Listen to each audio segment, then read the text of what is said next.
This is about a 16-year-old boy. He was quite a shy and quiet boy as such. He came from a not so well-off family, but a very educated family. His father was a high school teacher. This boy, let's call him Gopal. Gopal was a very brilliant and hardworking boy. He was one of the brightest boys in his class. Like his other friends, one of his aspirations was to become an engineer. Gopal had a dream. He wanted to study from the premier institute, which is the Indian Institute of Technology. I guess that's a dream that he had, which even now everyone aspires to have. Gopal had one more quality, that in spite of coming from a poor family, which meant he didn't have access to, let's say, extra coaching or extra books, that did not deter him, that did not make him feel bad or, kind of have any kind of a self-pity for himself. But he would look at the brighter side. So what he would do is he would borrow books from his friends. He would kind of create those study sessions with his friends, so that was kind of a way for him to study. So what his friends found extremely difficult problems to solve, Gopal would just do it so easily.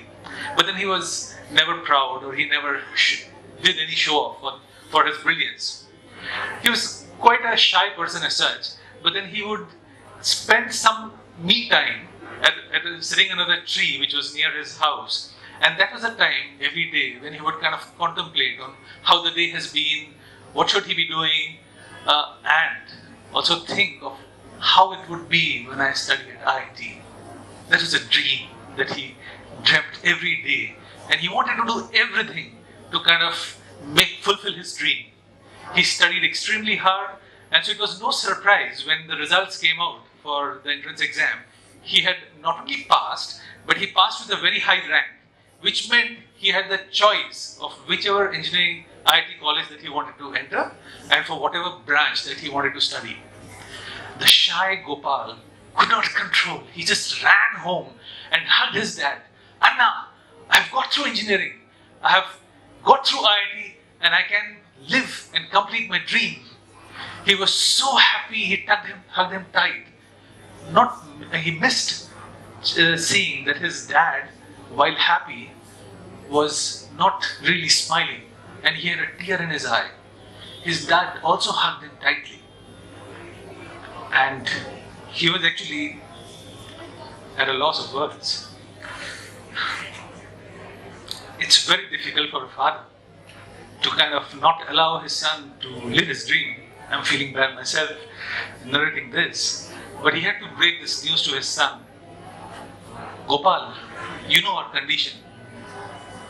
I'm a salaried person. I don't have so much of means to send you outside to study at IIT. I have to also marry off your 5 sisters. I have to take care of settle your 3 brothers. I'm very sorry. I cannot send you there. But I'll promise you, you stay here in the same city, and I'll get you as much education as you want. It was something which was so shattering for Gopal. On one moment he was so elated having cracked IIT. I mean, imagine that if something that we desire, we don't get, we get so hung up about it. And he was a boy who had toiled for years and got his dreams.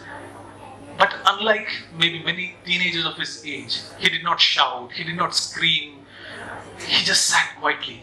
And maybe it was his upbringing that he just kept quiet, and there's a simmering going inside him but did not show up.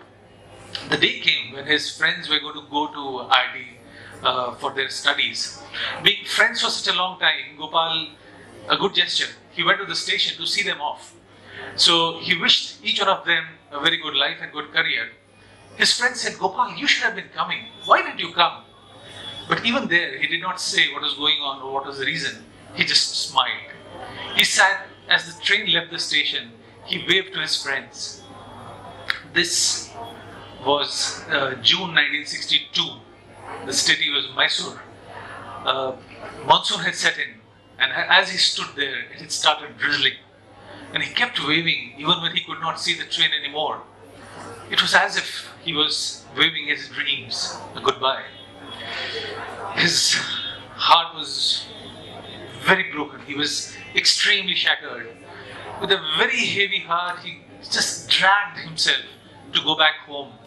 As he neared, he saw that tree, his friend, and he just went and sat down there.